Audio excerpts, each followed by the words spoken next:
Tú, hipócrita lector, con Christian Warnken. Un podcast original de Radio Pauta 100.5. Bienvenida, bienvenido, tú, hipócrita lector. Soy Christian Warnken, un hipócrita lector como tú, y este es el podcast Tú, hipócrita lector, que se transmite por Radio Pauta, se estrena los días viernes a las 7:30 de la tarde, pero también lo puedes escuchar en Spotify y en pauta.cl. Ya lo he explicado muchas veces, pero yo sé que el título desconcierta a algunos, como insultas al lector y lo llamas hipócrita. No soy yo, fue Charles Baudelaire, el poeta del siglo XIX, uno de los llamados poetas malditos, quien en el proemio al libro Las flores del mal tiene un poema que se llama El lector, donde enumera todos los abismos, las fisuras del alma, el psiquismo, su propio psiquismo también, las angustias que lo corroen por dentro, los monstruos, él habla de los monstruos. Y en último lugar coloca un monstruo que él dice que es el más devastador de todos, que es el hastío. Y se da media vuelta y de pronto apunta al lector y le dice: tú bien conoces este monstruo, tú, hipócrita lector, mi semejante, mi hermano. Toi, hypocrite lecteur, mon semblable, mon frère. Lo leo en francés porque suena muy bonito y muy sonoro.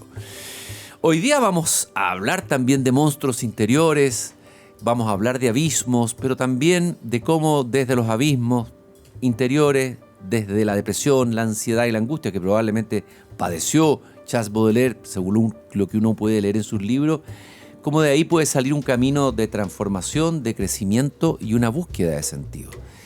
Estoy muy contento de volver a conversar después de muchos años. Ya lo había hecho en otro programa largamente con un doctor en medicina, él es psiquiatra, profesor de filosofía, analista junguiano, profesor de la Universidad Católica del Uruguay, y cada cierto tiempo nos visita en seminarios organizados por la Universidad Mayor y otras universidades, Mario Saiz, en Tu Hipócrita Lector. Muy bienvenido, Mario. Muchas gracias.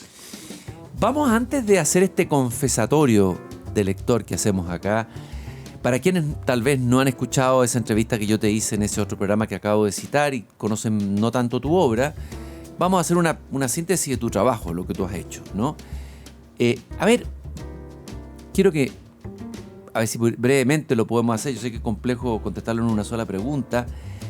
¿Cuál es la especificidad o la diferencia de cómo la mirada junguiana aborda trastornos tan dolorosos como la depresión, la ansiedad y otros trastornos del psiquismo? ¿Qué es lo que aporta o entrega la mirada junguiana que no está en las otras psiquiatrías, por decirlo así, Mario?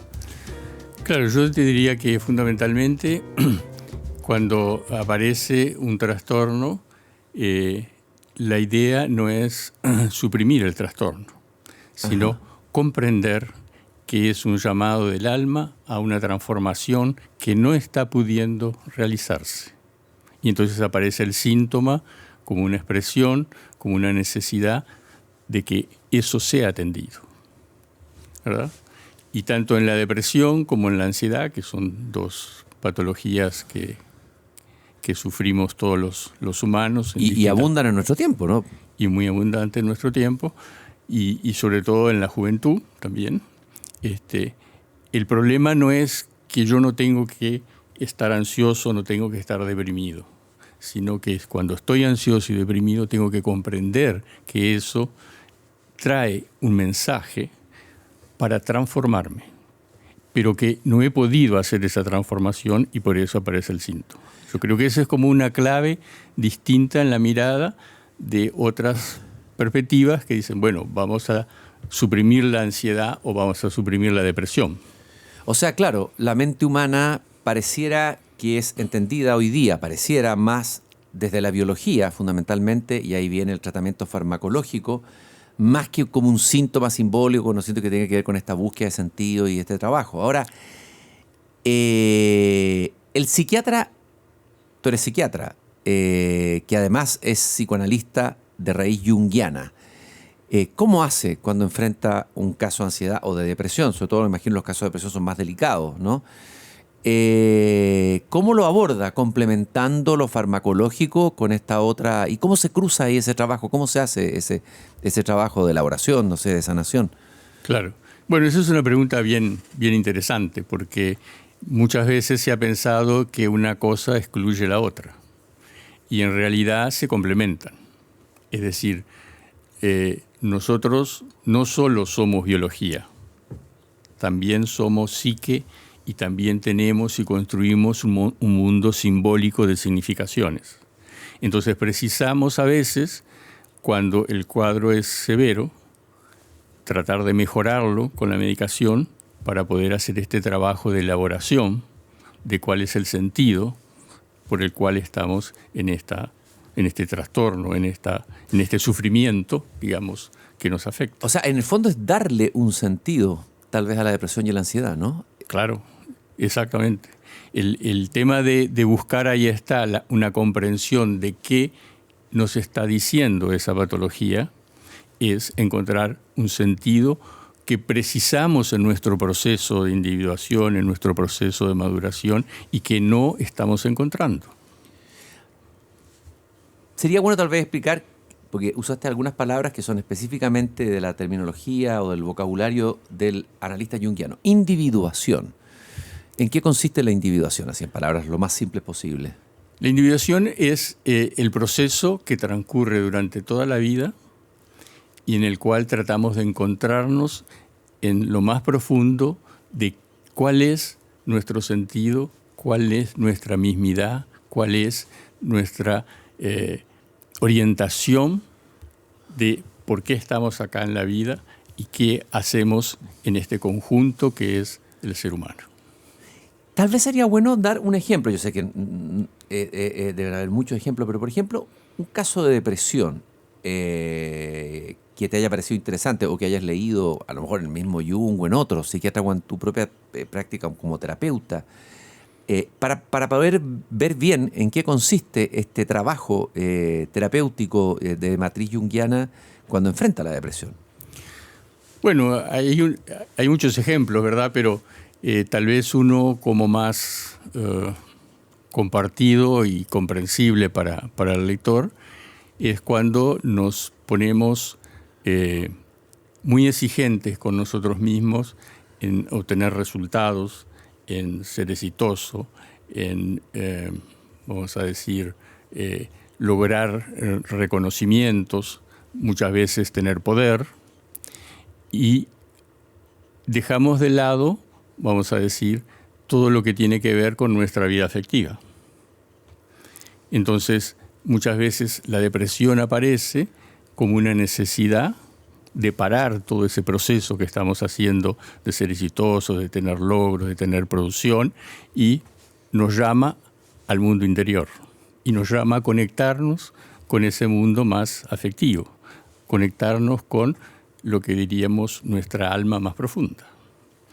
Y ese es un trabajo que tenemos que hacer que a nuestro ego le duele mucho, porque ¿qué supondría? Supondría soltar aquello a lo que estamos agarrados. Desapegarse, Exacto. abandonar. Exacto. Todo lo que te da poder o que de alguna manera te gratifica, gratifica tu ego y al mismo tiempo te da un lugar, un rol, es el rol que tú cumples en la sociedad, ¿no es cierto? Exacto. Y que tiene el aplauso de los demás, y etcétera. Eso. Es una tarea potente esa, o sea, un desafío potente. Exactamente. ¿Ah?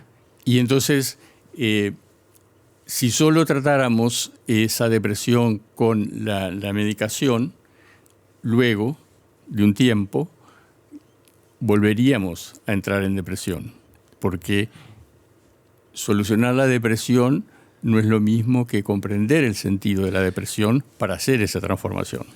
Y si se hace ese trabajo de encontrar un sentido a esa depresión que te ha asaltado. Que te ha asaltado, ¿no es cierto?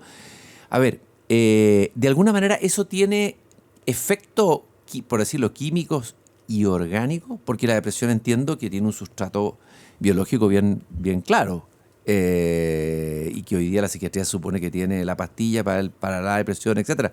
Hay un sustrato químico. ¿Qué pasa con lo orgánico y el sentido? ¿Cómo se conectan?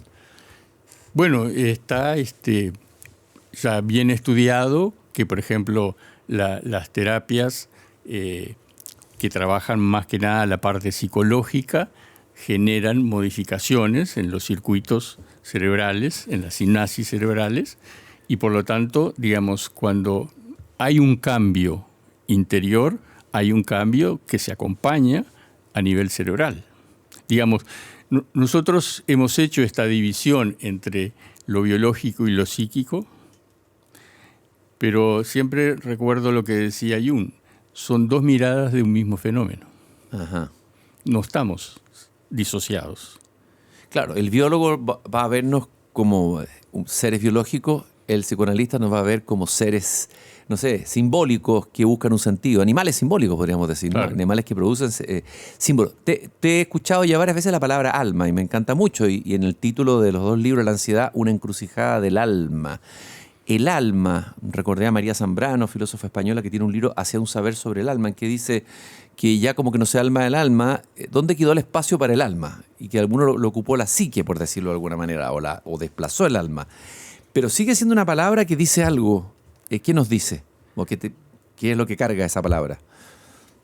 Lo que pasa que, digamos, el alma es como la expresión metafórica de tu realidad más profunda, que está ligada no al pensar, sino al sentir. El pensar viene después para tratar de desplegar ese sentir. Uh-huh. Pero, digamos, si no nos conectamos con esa interioridad más profunda, nos disociamos. Y entonces ahí viene lo que yo decía al comienzo, nos quedamos solo en un aspecto que es ese de tener logros, de tener éxito, de tener poder. Otro elemento interesante de esta mirada junguiana es que lo que siempre se han tomado como delirios, los sueños, los delirios, las fantasías, dejan de ser elementos absurdos. Alguien dice, tuve un sueño absolutamente loco, pero esto no tiene ningún significado, ¿no es cierto? O esto es un delirio, despectivamente. Y es curioso porque todo eso es el material de grandes artistas. Una parte importante del arte se ha hecho a partir de sueños, delirios, fantasías, etcétera, ¿no? Pero es como ya no tomarlos como síntomas solamente patológicos, de algo patológico, sino que hay algo más ahí. Estos sueños, fantasías, delirios nos traen mucha información importante. No, sin lugar a dudas. Digamos, ahí se esconden muchos secretos que precisamos justamente comprender para poder hacer esa transformación en ese proceso de maduración, de desarrollo, de encuentro con uno mismo, que es la individuación. Ahora, ese camino a la individuación es un camino de toda la vida. Imagino que no es solamente algo que se hace en una psicoterapia, ¿no? No, claro, exactamente. Ese es el camino de toda la vida y es el camino en el cual no se despliega si no trabajamos con nosotros. Como diríamos aquí en Chile, hay pega aquí, o sea, hay trabajo. Hay trabajo. Y parece que todos queremos que nos entreguen las cosas hechas como papilla, ¿no es cierto? Ya digerida, pero no somos flojos, no nos gusta. O sea, nos dedicamos muchas horas de trabajo a lo eficiente, al rendimiento económico, pero le dedicamos muy pocas horas de trabajo a nuestra alma, a nuestra psique, a nuestra interioridad. Exacto. Y eso es parte de nuestra crisis. De la crisis global como sociedad, claro. No solo como individuo, ¿no? Exacto. ¿Cómo conectas tú la depresión, la ansiedad y nuestro tiempo? Bueno, lo que pasa es que si nosotros miramos en nuestro tiempo es cuando más ha crecido la presencia de la depresión y de la ansiedad. Y vamos a entender, hay una depresión y hay una ansiedad que es normal. Y hay otra que es cuando eso se desborda y no lo podemos manejar y por eso es que generalmente consultamos, ¿cierto? Pero eso está en la cultura, no solo en los individuos, ¿cierto?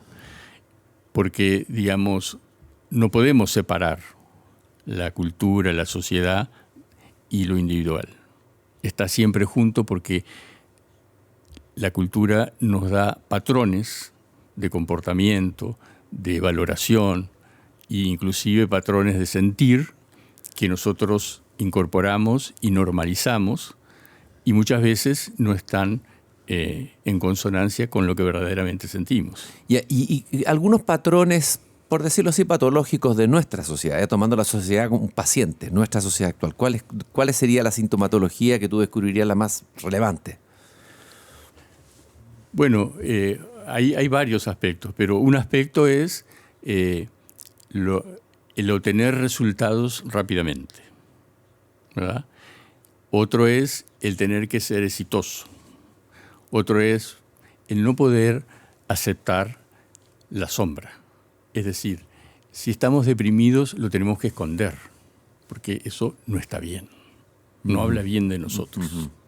Es decir, nos hemos polarizado en un lado que tiene que ver con lo exitoso, con el rendimiento, y no atendemos el otro lado, que es el que está sufriendo. Porque ese otro lado es valorado negativamente, no como algo que nos va a enseñar o que nos va a posibilitar una transformación, sino como algo que hay que desechar. Y ahí viene la escisión, ahí viene la separación. Y esto, bueno, naturalmente trae un sufrimiento. Se ha hablado de que ciertos líderes mundiales, no vamos a nombrarlos, hoy día en el mundo se los está ya analizando desde el punto de vista que presentan síntomas de ciertos problemas psíquicos o psiquiátricos, ¿no? Y son líderes que son los que están manejando el mundo, ¿no? No es menor. Los que están diseñando cuál va a ser nuestro mundo en nuestros próximos años. Y eso se ve con preocupación en varios lugares. Países que son importantes, que son potencias, han emergido líderes, como lo han hecho en otras épocas, que algo dicen, ¿no? Son síntomas de esto mismo que estamos hablando. Exacto. Sí, sí. Son como expresión concentrada de esto. Y bueno, y eso es complejo, porque al tener mucho poder y estar en una sola dirección, generan más tensión en la sociedad. Y más violencia, claro, más sufrimiento, etcétera. La ansiedad, la depresión, hablamos una vez largamente. La ansiedad, una encrucijada del alma. O sea, alguien le escuché decir una vez que cada época tenía su propia enfermedad. El siglo XIX habría sido, no sé, la tuberculosis, después el SIDA, y en términos psiquiátricos también. La depresión, la angustia era más del siglo XIX, pero que en nuestro tiempo es la ansiedad. A ver, separemos la ansiedad y la depresión, y cuál es la especificidad de esta misma mirada que estamos conversando de la ansiedad. Y está tu libro muy interesante, que es La ansiedad, una encrucijada del alma, que es editada en la colección Jung, Despertar Conciencia, de esta editorial española que edita libros de Jung y sobre Jung y de Jung, Sirena de los Vientos. El que quiera encontrar este libro, búsquelo en la página de sirenadelosvientos.es. Sí, bueno, ese libro de alguna manera trae los distintos modos en que la ansiedad puede presentarse como trastorno, ¿verdad? Desde la ansiedad generalizada, desde el trastorno de pánico, desde la ansiedad social, la ansiedad del estrés postraumático, la ansiedad que presenta el TOC, el trastorno obsesivo compulsivo, ¿no? Pero digamos que en todos ellos hay un denominador común que tiene que ver con la dificultad para poder acceder a ese mundo interior que se vuelve amenazante, que se vuelve de alguna manera, podríamos decir, como algo que imposibilita el desarrollo de la propia identidad, ¿cierto? Es decir, el mundo amenazante muchas veces es vivido afuera, y entonces tengo la ansiedad de que no puedo participar en algo público, o tengo la ansiedad que me trae el pánico ante determinadas situaciones, o tengo la ansiedad que me ha acompañado toda la vida y que la he tomado como normal, y después termino descubriendo que era un trastorno que está indicando algo de mi sufrimiento temprano. O sea que la ansiedad nos lleva a distintos momentos de la vida y a distintas situaciones de la vida, ¿cierto? Uh-huh. Pero es como la expresión nuevamente de esa necesidad que tiene el alma de ser atendida, porque no ha encontrado su camino, no ha encontrado su forma de expresión, no ha encontrado la forma de realización. Mario, Una vez que ya dimos el marco de tu trabajo, que me parece extremadamente interesante, están tus libros, recordamos Psicopatología Simbólica Arquetípica, La Depresión, Un Camino de Transformación, también editado por la misma editorial que dijimos recién, Sirena de los Vientos, para el que quiera buscar este libro, La Ansiedad, Una Encrucijada del Alma, también está Anima, Animus Androgis, Andrigus, ¿ya? Andróginos, ya. Pero ahora yo quiero conocerte como lector. Las lecturas que te han marcado a ti en tu camino y que a lo mejor te llevaron a tomar el camino de dedicarte al psicoanálisis y estudiar el psicoanálisis. Vamos un poco a la infancia. Ahora soy yo terapeuta, aquí terapeuta libresco. En el contexto familiar tuyo, donde naciste, me imagino que en Uruguay, en tu familia, los libros, la cultura, ¿qué lugar ocupaban y cómo llegan a ti por primera vez? Bueno, básicamente, digamos, mi interés inicial surge por la filosofía. Primero fue la filosofía. ¿Ya? Es decir, y yo tenía una inquietud muy, muy grande, que era poder entender qué es eso del ser al que se refería Heidegger. Ah, ¿y eso tempranamente? ¿A qué edad tuviste esa necesidad? Y ya estaría por los 20 años, por ahí. Ya. Y entonces, inicié mi formación en la Facultad de Humanidades, en filosofía. Después hice la parte de filosofía en relación con el profesorado. Pero seguía sin encontrar la respuesta. Estudiando Heidegger y otros filósofos, ¿no?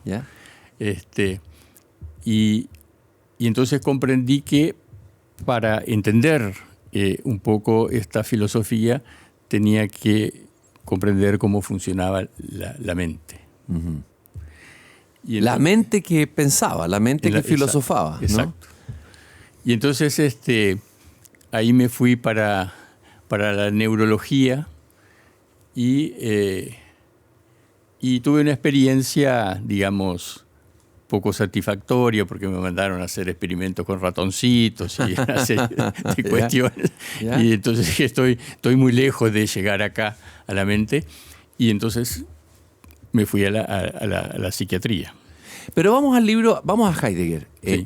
Así brevemente, ¿qué recomendarías tú de leer de Heidegger? ¿O cuál libro, qué capítulo, qué concepto de cuando leíste a Heidegger te despertó, no sé, tuviste una epifanía o una experiencia así que fue importante para ti como lector? Claro.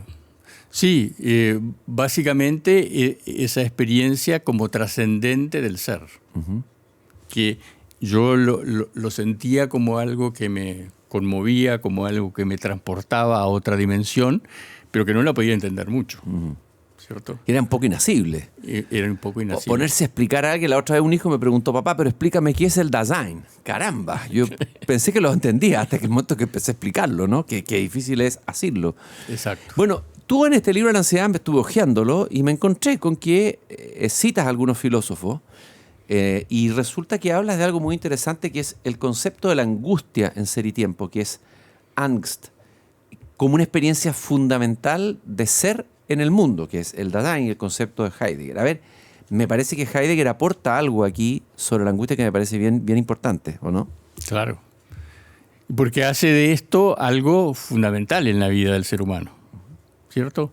Es decir, algo capaz de justamente dar dirección, dar sentido a lo que llamaríamos el desplegar del alma.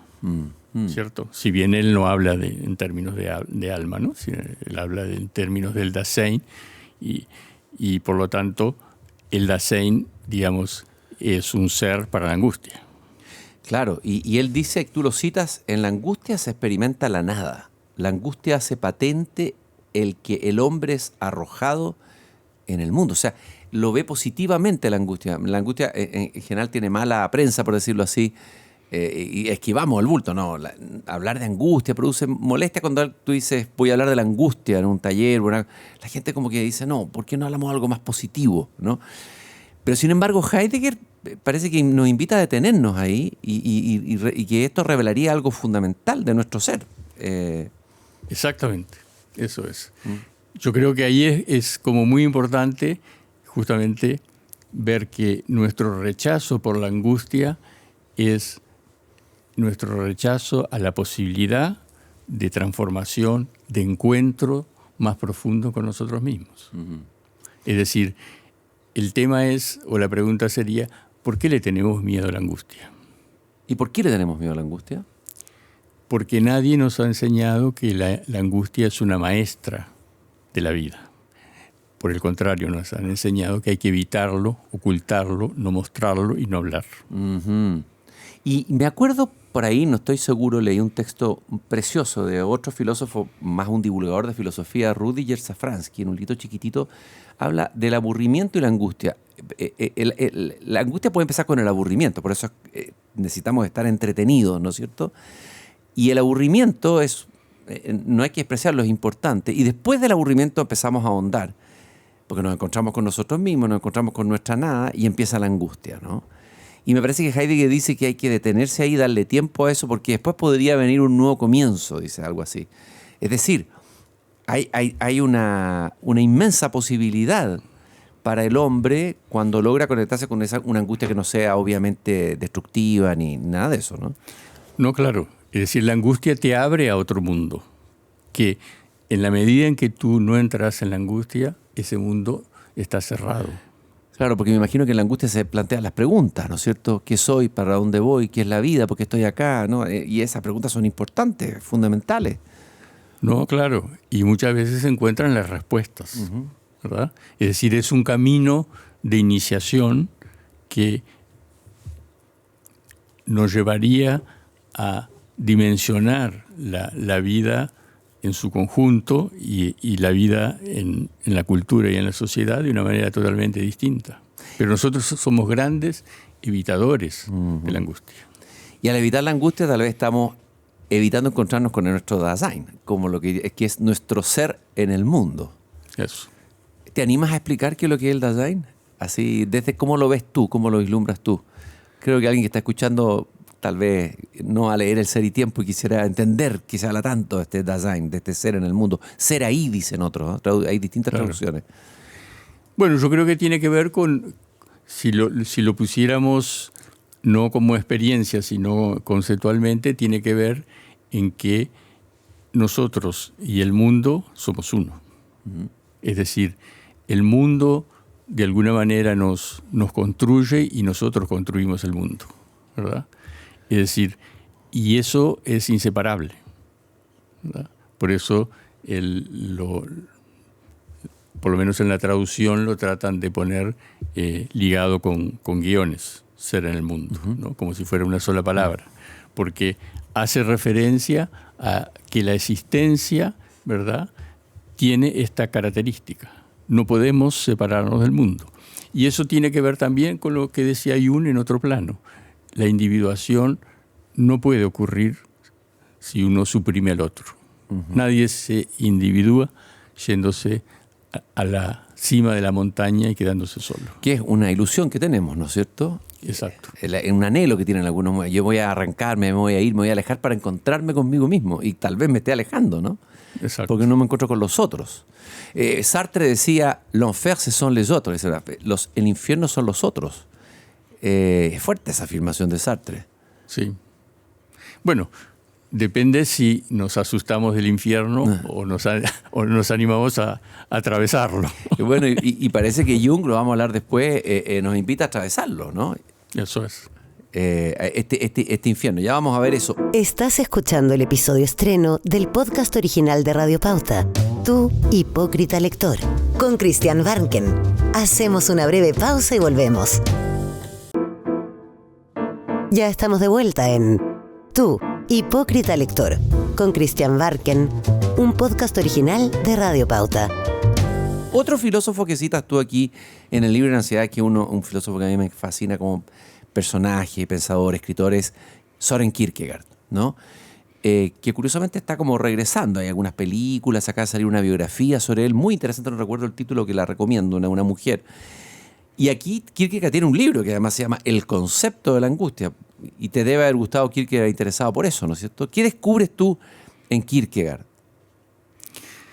Bueno, hay una profunda vivencia de la angustia, justamente en ese sentido que yo te decía de transformación, ¿verdad? Yo creo que la angustia lo lleva al límite de la existencia. Y entonces, o te quedas atrapado en esa angustia, o esa angustia se vuelve, genera un efecto transformador. La gran maestra, como decías tú. Exacto. Bueno, y tú dices acá que Kierkegaard describe la ansiedad como el vértigo de la libertad. Qué interesante esto. Una sensación que emerge cuando el individuo se enfrenta a la infinitud de posibilidades que su libertad le ofrece.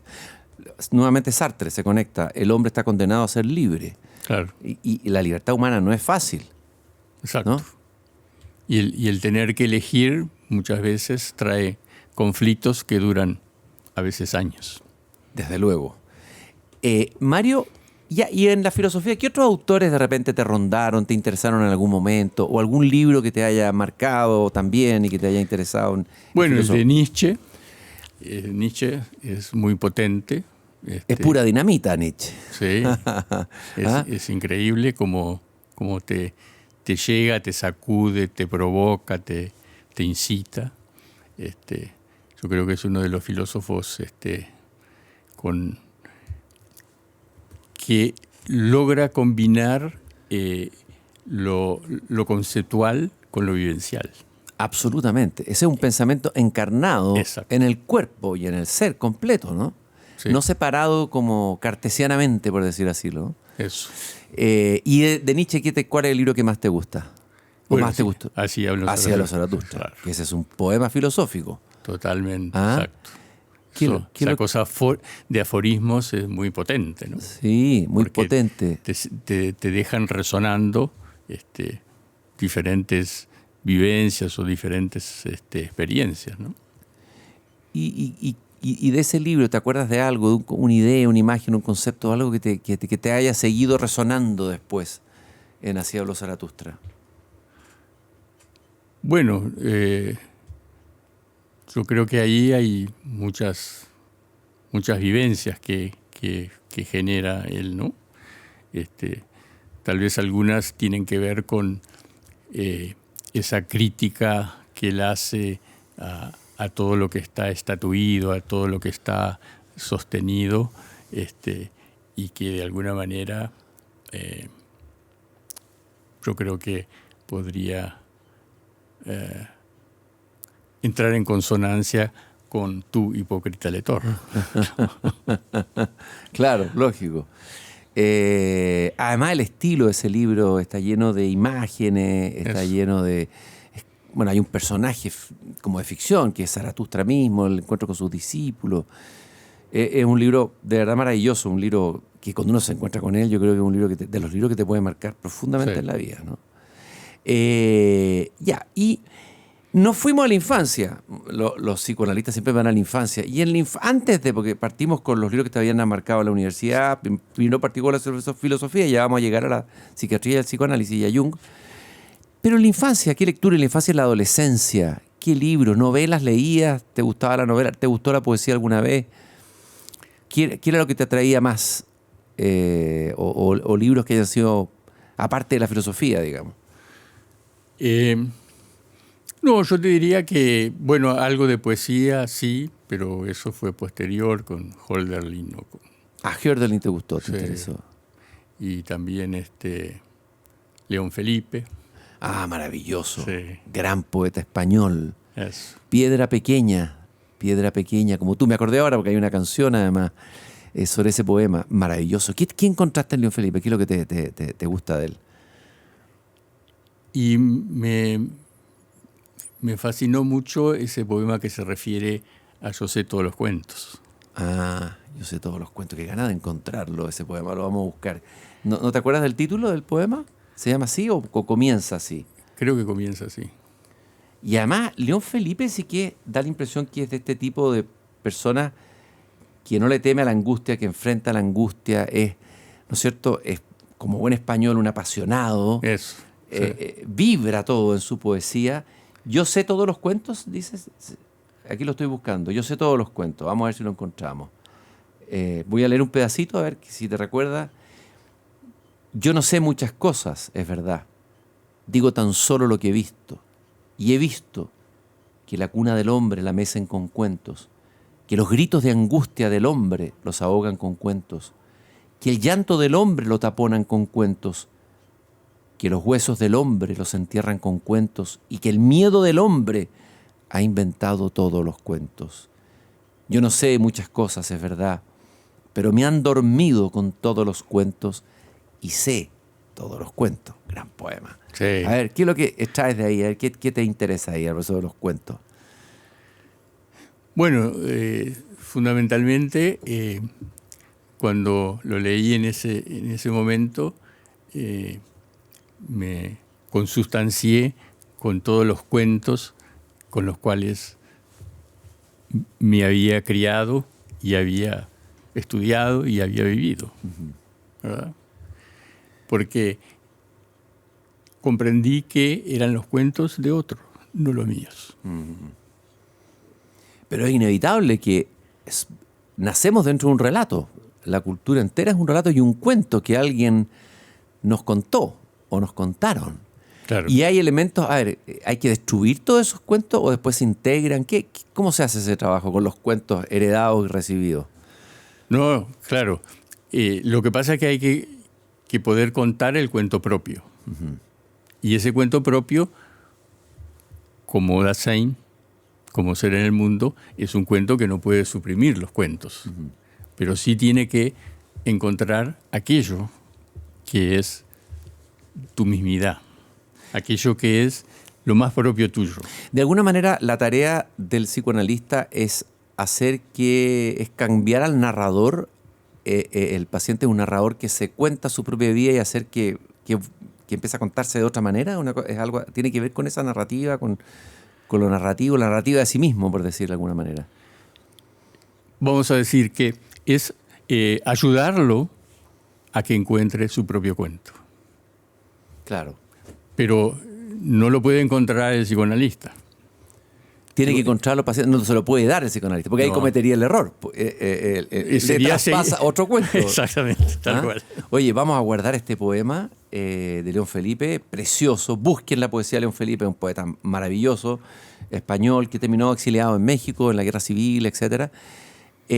Tú citaste de pasadita a Hölderlin, poeta alemán, que a mí me encanta. El divino Hölderlin, le digo yo.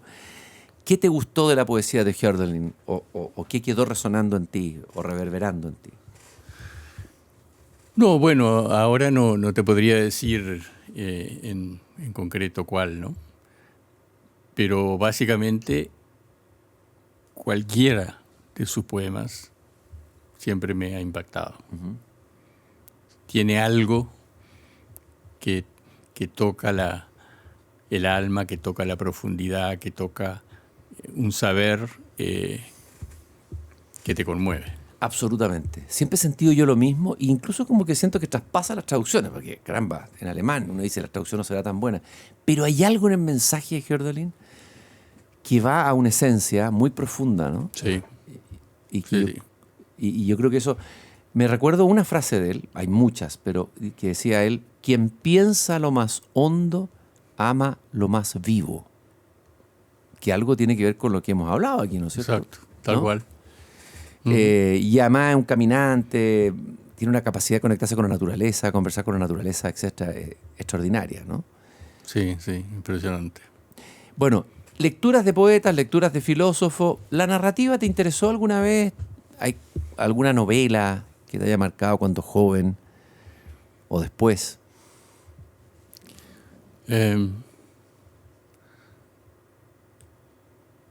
No, bueno, en aquel entonces leía novelas así más del tipo de Alejandro Dumas. Las novelas de Alejandro Dumas, ya que son muy entretenidas. Los Mosqueteros, todo ese tipo de cosas. El Conde así. Montecristo. Sí. Pero eran cosas más circunstanciales, ¿no? Claro. Este, ¿Y hay alguna novela que te haya interesado y que tenga que ver con todo esto que hemos hablado? O sea, con la interioridad, con el psiquismo, con todo lo que parte de tu trabajo. Me imagino que en la novela uno tiene una posibilidad de acceso a mundos interiores, a personajes, a angustias, a sueños, no sé. claro. No, bueno, por ejemplo, qué sé yo, autores como Dostoyevsky, o digamos, obras que hablan justamente de la interioridad, ¿no? Y de cómo eso es vivido. Pero no tendría así una, como para decirte más. Una novela en específico, pero está claro que Dostoyevsky es un indagador del alma humana como nadie, ¿no es cierto? Exacto. Yo escuché una anécdota de un profesor de psiquiatría chileno que en el primer año entraba a la clase en medicina, Armando Roa Padre, y decía, a ver, ¿quién leyó Los Hermanos Karamazov? Nadie, ya. Entonces fuera, antes de entrar, a leérselo. ¿Quién leyó Crimen? Y él decía, era como una terapia de shock con los alumnos, que si ustedes quieren entrar en el alma, como psiquiatra en el psiquismo humano, tienen que leer a Dostoyevsky, primero, el indagador. Vamos ahora a las lecturas que tienen que ver con el autor que te marcó. ¿Cómo te encontraste con Jung, Mario? ¿Cuál fue tu primer encuentro con Jung? Bueno, y te acordás que estaba contando que me había interesado comprender un poco cómo funcionaba la mente. Entonces ahí me fui a la psiquiatría, pero la psiquiatría que yo por lo menos recibí era muy, muy biológica y tampoco me daba mucha pista de cómo funcionaba la psique. Entonces me fui para el psicoanálisis. Tuve un tiempo en el psicoanálisis, pero tampoco me alcanzaba como para comprender algo que yo quería entender, que era, digamos, la capacidad de la psique de simbolizar, de generar nuevos sentidos, de encontrar, digamos, una identidad más profunda, que no estuviera solo ligada a lo materno y lo paterno o a la sexualidad. Y entonces O sea ahí, que Freud, eso es Freud, ¿no? eso es Freud. Claro. Y entonces ahí descubrí a Jung. Descubrí a Jung y me abrió todo un panorama y me sentí que era lo que estaba buscando. Oye, a mí no me deja impresionar la figura de Jung. A ver, un coloso en todo sentido, un tipo de una cultura impresionante, conocedor de las mitologías, conocedor de la alquimia, en fin, cómo logra juntar el saber científico con el saber humanista. Pocas personas tienen esa capacidad de integrar las dos, ¿no? Es una figura colosal. Me impresiona mucho eso en Jung. Claro. Una de las cosas que más me llamó la atención en él fue el hecho de que él era criticado porque se había dedicado a estudiar la astrología, porque se había dedicado a estudiar el esoterismo, ¿no? Más allá de la alquimia. Y entonces él decía, bueno, porque ahí está la psique humana generando algo. Claro. Entonces esa apertura fue lo que me fascinó. Es una apertura maravillosa, evidentemente. Es Porque decir, en otro contexto en que él vivía, eso era prohibido. Eso no tenía que ver con la ciencia. o era superstición Claro, o exacto. esoterismo fácil, y él supo descubrir ahí, bueno, encontrarse con los símbolos, etcétera, etcétera, etcétera. Claro. ¿No? Si tú tuvieras que decir cuál fue el aporte más revolucionario de Jung, así uno podría decir Freud aportó esto, no sé, la libido, no sé, pero ¿qué aportó Jung? ¿Qué es lo más decisivo como aporte a la psiquiatría de Carl Jung? Bueno, no sería solo algo, ¿no? ¿Ya? Yo creo que sería, por un lado, esto que decimos, el proceso de individuación. Otra, su noción de sí mismo, de self. Self. Claro. Y otra, la noción de lo arquetípico. Es decir, cómo, digamos, además de lo individual, en nosotros está lo universal. El inconsciente colectivo del que hablaba, ¿no? Exactamente, el inconsciente colectivo. que es un inconsciente que tiene mucho también de cultural. Evidente. Pero está en nosotros, o sea, es como una especie de mar profundo que está dentro de nosotros, ¿no? Todavía operando, y hoy sigue operando, ¿no? Claro. ¿Y el self? ¿Qué es el self? Bueno, a ver, el self es una paradoja, porque él decía, el self es el centro y es la circunferencia. Ah, ¿ya? Es decir, es el centro como principio organizador del desarrollo de la vida. Y es la circunferencia en tanto es el todo. Wow. ¿No? Es decir, entonces tenemos ahí algo que en la lógica binaria y racional no puede ser admitido, que algo pueda ser centro y a la vez sea el todo. Y a la vez sea el todo. El self es lo contrario del ego, ¿no? Es la antítesis del ego. ¿Cómo opera ahí el ego y el self? Bueno, si lo dijéramos metafóricamente, el ego es el hijo del self. Ajá. Y su función es poder desarrollar, desplegar lo que el self trae. Uh-huh. ¿Cierto? Y por eso después hablamos con otros autores de ese flujo o de ese eje dinámico entre el ego y el self. Y el problema es cuando eso entra en una ruptura. Se corta. O entra en una crisis. O sea, el ego no está comunicado con el self, por Eso. decirlo de alguna manera. El self es el sí mismo, ¿no es cierto? Exacto. El sí mismo, la identidad más profunda. ¿No? Eso. Que me imagino que integra contrarios y eso en Jung, el ánima, el animus, todas esas cosas de la sombra, en fin, en fin. De todos los libros de Jung, a ver, danos una pista para alguien que quiera iniciarse en Jung, porque Jung tiene libros más complejos, libros más técnicos, por decirlo así. ¿Cuál sería la guía para llegar a Jung, para alguien que quiere leer y abrirse a ese mundo? Y bueno, yo creo que un primer libro sería El hombre y sus símbolos. Aquí lo traje, que es una preciosa edición, editada por País 2. Y este libro parece que lo escribió Jung ya a los 80 años, al final de su vida, y con otros colaboradores, ¿no? Claro, exacto. Es muy bonito, vienen muchas ilustraciones, bueno, de símbolos. A ver, ¿qué encontramos en este libro? Y eso encontramos la visión, la perspectiva sobre lo inconsciente y sobre la función, por ejemplo, de los sueños. Uh-huh. Es decir, una mirada muy distinta de la mirada, vamos a decir, psicoanalítica clásica de los sueños. Uh-huh. ¿Verdad? Por eso viene toda la riqueza de los símbolos en su dimensión más individual, pero también en su dimensión más colectiva, ¿no? ¿Qué es lo que aparece en los sueños que no había el psicoanálisis descubierto antes? Por ejemplo, Freud, porque Freud imagino que también trabajó los sueños. Pero ¿de qué manera lo trabajó Freud y cuál es la diferencia de Jung?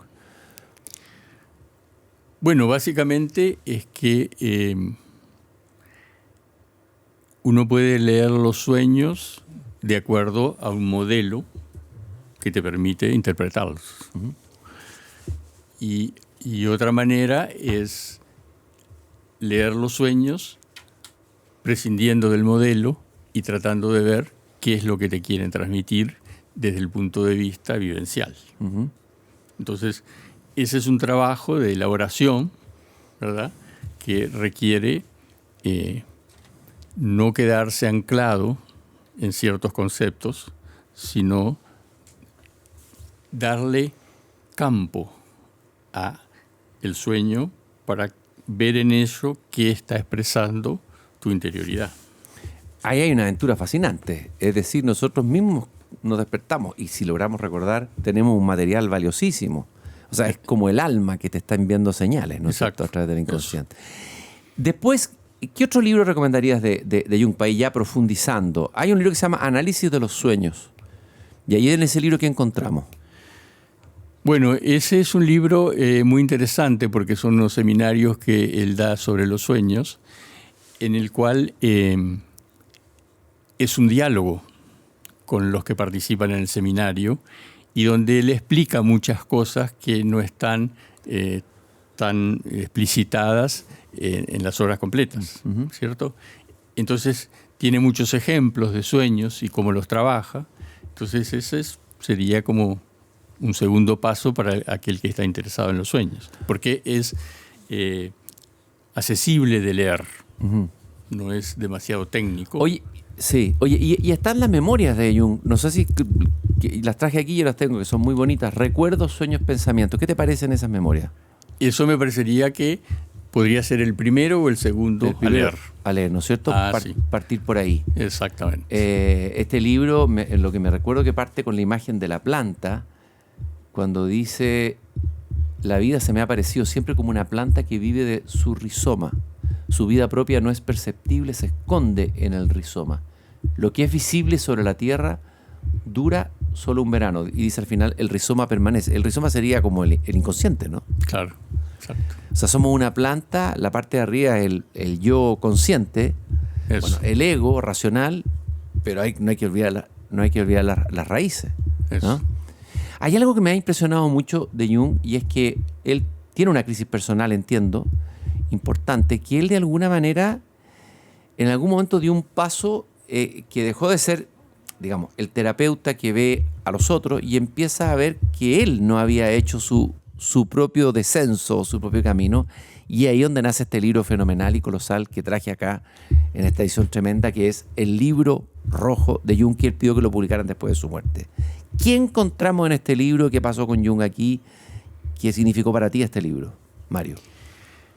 Bueno, para mí significó, digamos, la consolidación de lo que yo venía estudiando y en lo que me venía formando, porque es un libro que muestra la aventura de Jung en lo inconsciente. ¿Verdad? O sea, él mismo va a hacer esa aventura. Claro. Y él la hace con una condición. Yo voy a recibir lo que venga de mi inconsciente, sea lo que sea. Así me genere las angustias más profundas o me genere los estados, digamos, de transformación, yo los voy a respetar. No voy a incidir a cambiar eso que aparece. Ahora, encontramos unos sueños o unas visiones impresionantes, muy vívidas. Ahora, la duda que yo siempre tengo, ¿esto lo consiguió él espontáneamente? ¿Fue inducido por drogas? ¿Cómo lo ves tú? No, yo creo que espontáneamente, sí. Uh-huh. Sí. Porque lo que pasa es que Jung, digamos, en algún momento tuvo una crisis en la cual podía haberse psicotizado o haber hecho este camino. Eso que hablábamos al comienzo. O sea, empezó a tener alucinaciones, escuchaba golpes en la puerta y empezó a decir, a lo mejor es un cuadro psicótico, empezó a tener visiones. Claro, y el camino, ante eso que uno se espanta, nació en la tierra, bueno, va al psiquiatra para que te atienda y hasta ahí llegamos. Te tratan, te meten fármaco, pero se pierde todo este camino que hizo acá a través del libro rojo, Jung, ¿no? Claro. Que naturalmente lo pudo hacer porque tenía las herramientas y un yo lo suficientemente fuerte como para, enfrentar estas mareas, ¿no? Claro, yo este libro es un libro que hay que leerlo con cuidado, de a poco. Es un libro intenso, no es fácil. Yo creo que hay que leerlo con guía. Pero a mí siempre me ha impresionado muchísimo. Hay un momento en el libro al comienzo donde él habla del alma, ¿no? Sí. Y le habla a su alma. Por eso que estábamos hablando, y leo este fragmento, el reencuentro del alma. Claro. Alma mía, ¿dónde estás? ¿Me oyes? Yo te hablo, yo te llamo, ¿estás ahí? He regresado, estoy nuevamente aquí, he sacudido de mis pies el polvo de todas las comarcas y vine hacia ti, estoy contigo tras largos años de largo andar he vuelto a ti. He de contarte todo lo que he visto, vivido, bebido en mí. ¿O no quieres escuchar nada de todo aquello, del ruido de la vida y el mundo? Algo, sin embargo, tienes que saber. Una cosa he aprendido y es que hay que vivir esta vida. A ver, ¿cómo lo lees tú? Potente este comienzo. Total. Donde le habla al alma, ¿no? Total. Y cómo te centra en la experiencia de vivir y no tanto en la experiencia de reflexionar. ¿Verdad? Te trae a que lo vivido es lo que marca tu vida.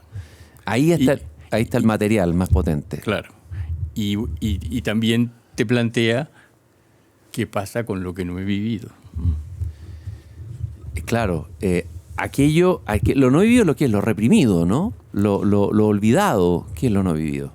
Sí, lo reprimido, lo olvidado, lo rechazado, muchas veces por los miedos o los temores del ego. El ego es el gran enemigo de que hagamos esta tarea, ¿no es cierto?, de descenso. Por un lado, sí, y por el otro lado es el único medio que tenemos para poder hacerlo. Claro, no podemos matar el ego. Claro. ¿Ah? Tenemos que transformarlo, pero no lo podemos matar. Pero no lo podemos matar y transformar. El libro rojo de Jung, una aventura para cualquier lector que se interne en él, es un libro bellísimo, carísimo, quiero decir los precios, pero bueno, han sacado ediciones más pequeñas con los dibujos. Además, Jung revela aquí que es un artista, no solamente un psicoanalista, él es un dibujante. Sí. Revela una dimensión de artista Jung, ¿no? Claro, exacto. Todo siendo ilustrado con imágenes de su inconsciente.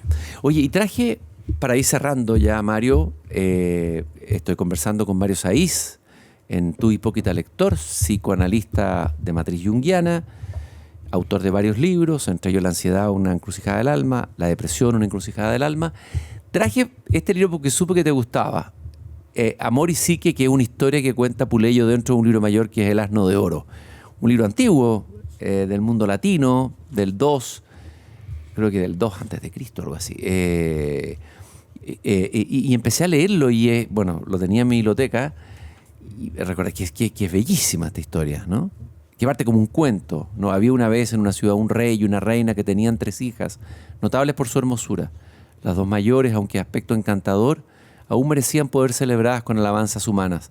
En cambio, la belleza de la más pequeña era tan excepcional y extraordinaria que la pobreza del lenguaje humano no podía expresarla, ni siquiera alabarla suficientemente.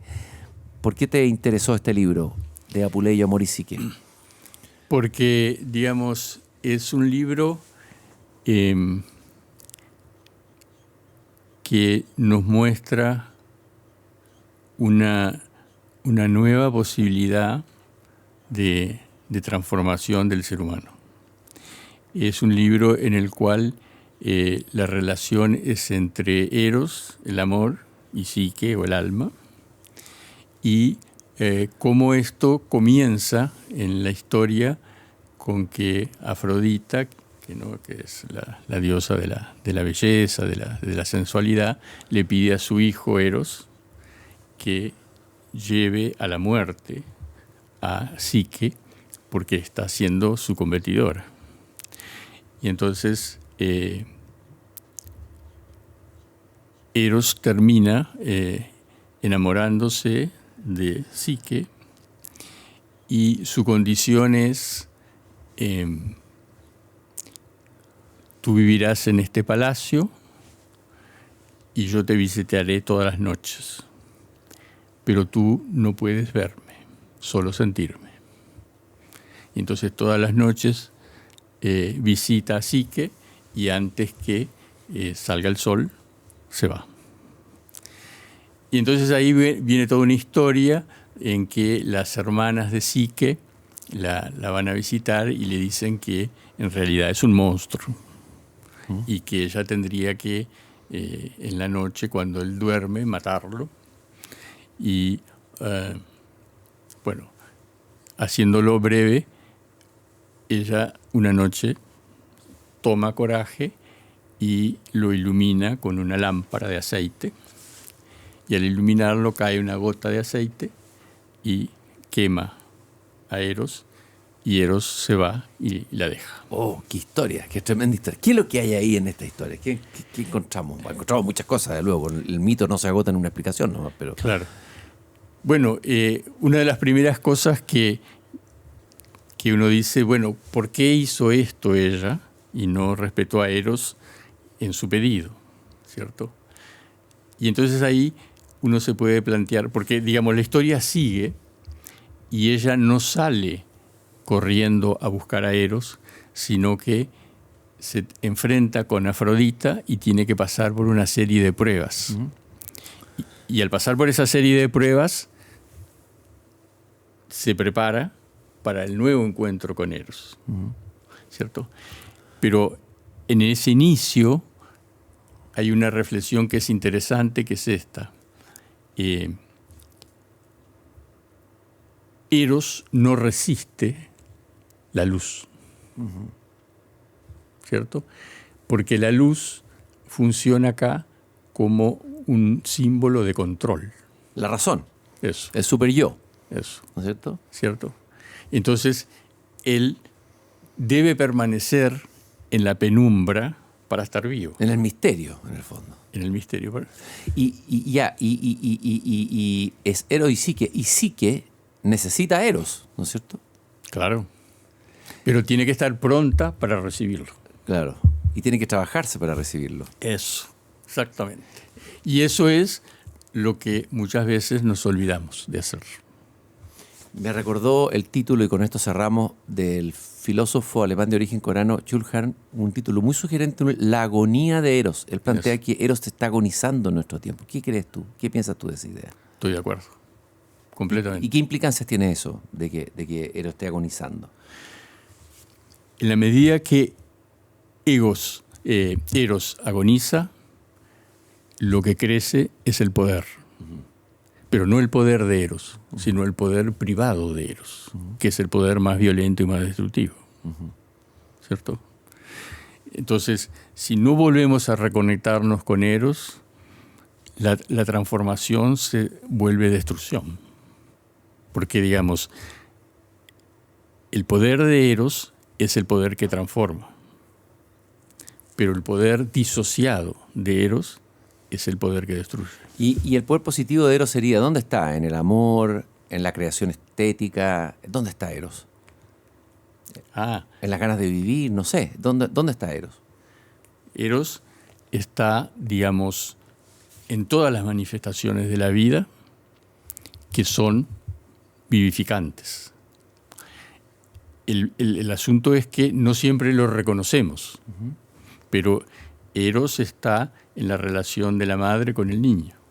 Eros está en la relación de la pareja. Eros está en la creación artística. ¿En la amistad? Eros está en la amistad. Eros está en aquello que hacemos por la madre tierra. Eros está... Pero Eros con conciencia es lo que transforma. Tremendamente interesante. Hay que volver a leer esta historia preciosa de Apuleyo. Con esto estamos cerrando Amor y Psique, que ilumina, grafica un poco gran parte de esta conversación. Mario, yo te agradezco muchísimo. Hipócrita lector, que hayas venido a este confesatorio de lectores. Fue un gusto conversar contigo. Bueno, están los libros de Mario Saiz que ya he recomendado y los pueden ustedes encontrar. Son libros muy interesantes que abordan la ansiedad, la angustia, entre otros temas, desde esta mirada junguiana, en lasirenadelosvientos.es, que es la página de la Editorial Española que los ha editado. Fue como siempre un placer. Aquí hubo Eros en la conversación, en la conversación que tuve contigo. Eso es. Y yo te agradezco profundamente también el haber podido participar en este encuentro, que siempre para mí es muy grato, es fermental y, como tú bien dices, genera Eros y ese Eros persiste. Muchas gracias, Mario. Queridos hipócritas lectores, también gracias a ustedes por habernos acompañado en este podcast. Recordarles que pueden buscar los capítulos anteriores tan interesantes como este en la página de pauta.cl o también en Spotify. Y recuerden, todos los viernes se estrena el capítulo nuevo. Este es el capítulo que estamos estrenando a las 7:30 en Radio Pauta. Nos encontramos en el próximo Tu Hipócrita Lector. Tu Hipócrita Lector, con Christian Warnken. Un podcast original de Radio Pauta 100.5.